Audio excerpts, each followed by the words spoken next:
Hey guys, this is Gaijin Hunter and welcome to my top 5 weapon series from Monster Hunter Generations. And in this video we're going to be taking a look at my top 5 sword and shields.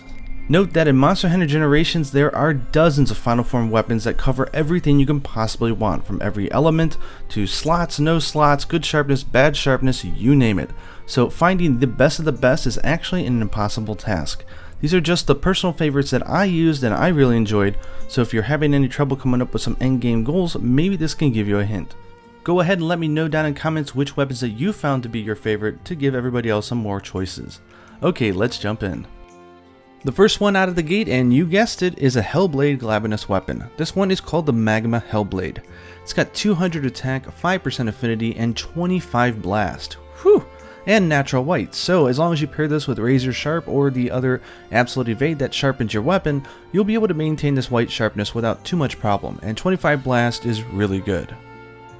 Second up, and a close for first I would say, is the final Gendrome, called the Deathprize. This weapon is all over the place. Not only does it have good high attack at 190, 30 paralysis, which is disgusting, and 2 slots. You can then, of course, with the Sword and Shield, you have the Mind's Eye oil, so you actually don't even need to use the armor skill Mind's Eye to make sure that you're not bouncing, and that just makes this weapon insanely good, especially when paired with the Dread Queen Raytheon set.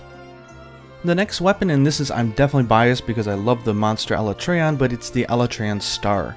This sword and shield has 180 attack, 37 dragons, so you definitely want to use this against monsters that are weak to dragon, and it even has a slot as well, and look at that white. Not having to worry about Sharpness Plus or Razor Sharp is awesome. Now, I typically don't really include too much of the elemental weapons in my top 5 because otherwise it would just be the top elemental weapons, and that would be that interesting.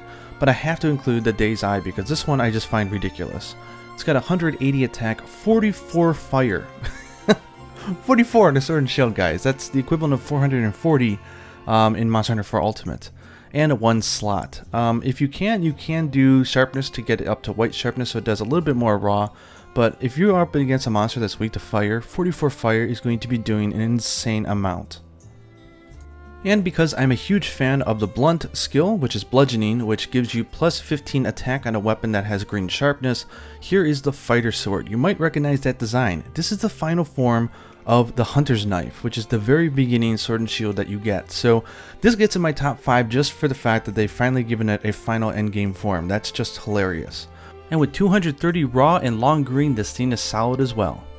And now on to 2 honorable mentions, and these are definitely going to get the mention thanks to the Dread Queen Raytheon set. First one up is the Plesioth sword called the Sandman Finsword. It looks pretty cool. It's a horrible monster to farm to get it, but it's 160 attack, 32 sleep, and 2 slots. 32 sleep means that this is going to be the weapon of choice for sleep bombing and doing support in that department. And last up is the Eodrome's Deadly Poison. This is 180 attack, 45 poison, and 3 slots. So this is definitely going to be good if you're going up against Kushara Daora and you need to poison him. Now you keep hearing me mention the Dread Queen Raytheon set, and to show you why, here's what it looks like. And this full set, after you get it past level 6, gives you Critical Eye plus 2, Status Crit, so you do more status damage when you land a critical hit. It also gives you Status Attack plus 2 and Wide Range plus 2. Basically, this set is the final in-game set for a status sword and shield. So this is why the Sandman, the Deadly Poison, and the Deathprize are very, very viable weapons, and especially because you have that Mind's Eye oil, you can now use weapons with green sharpness and not worry about bouncing. Anyways, I hope you guys enjoyed my top 5. Let me know down below if you found any other sword and shields that you really like and you want to help spread the word. And until next time, happy hunting.